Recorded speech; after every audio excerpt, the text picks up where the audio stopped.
Well, it's a dreary November 4th.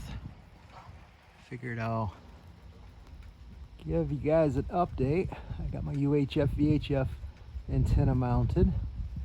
So it's mounted at the 50 foot. The base of it's at 50 foot. Got the 10 meter hanging off the side there. And got my microwave bridges. And of course my solar panel. So tower is how I want it. So hopefully I can go a year without having to climb. Every year go up and inspect it. It's interesting, I found a couple spots where some of the galvanization on one of the cross members had chipped off. So I hit that with some galvanizing paint. So, well, let's go inside and I'll show you what the inside looks like.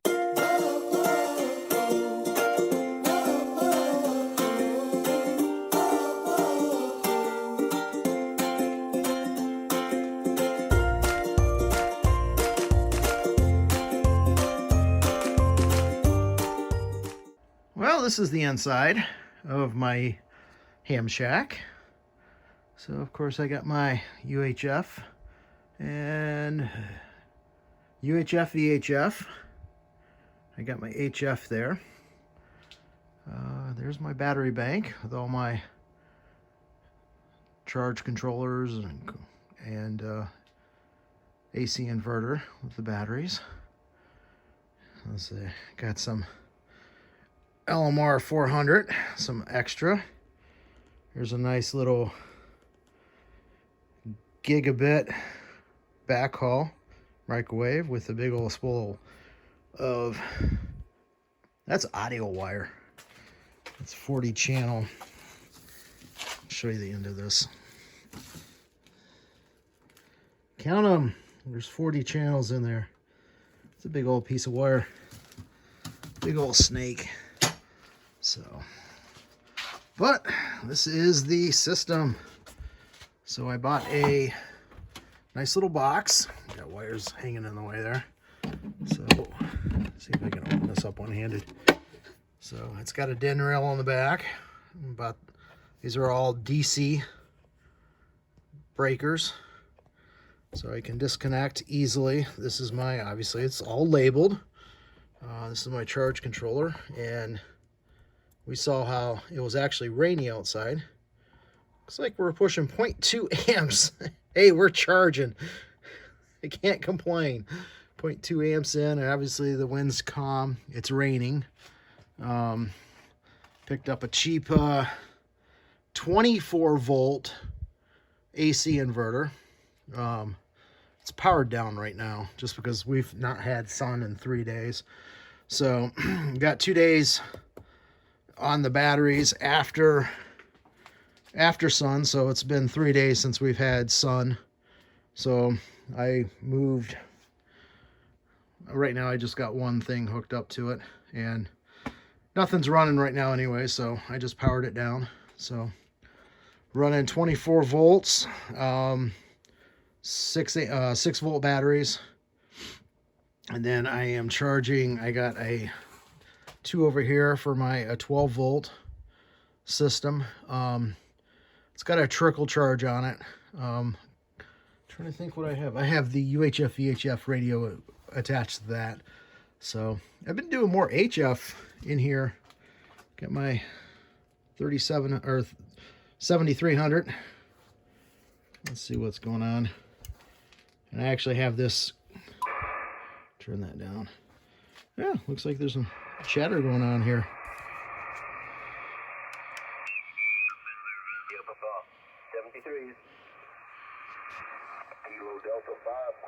Okay, I'll turn that down. So doing UHF or HF, getting into that. So I've got my, off of my tuner, it's got 2 outputs or 2 antennas.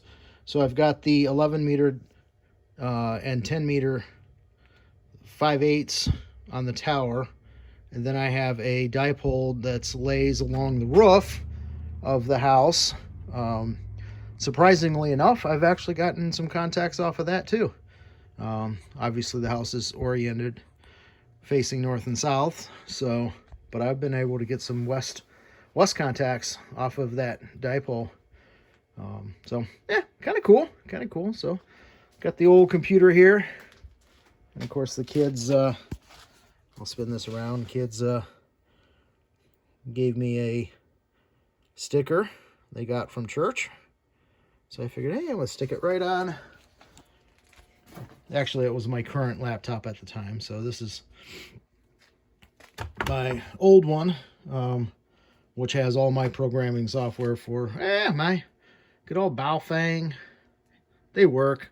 They're not the best, but hey, for 20 bucks, works as a good GMRS radio, even though it's not licensed for it.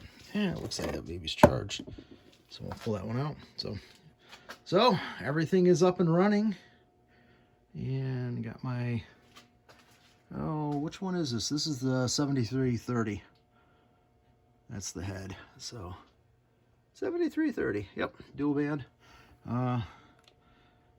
Friend of mine who actually was my first non-ham contact ham contact.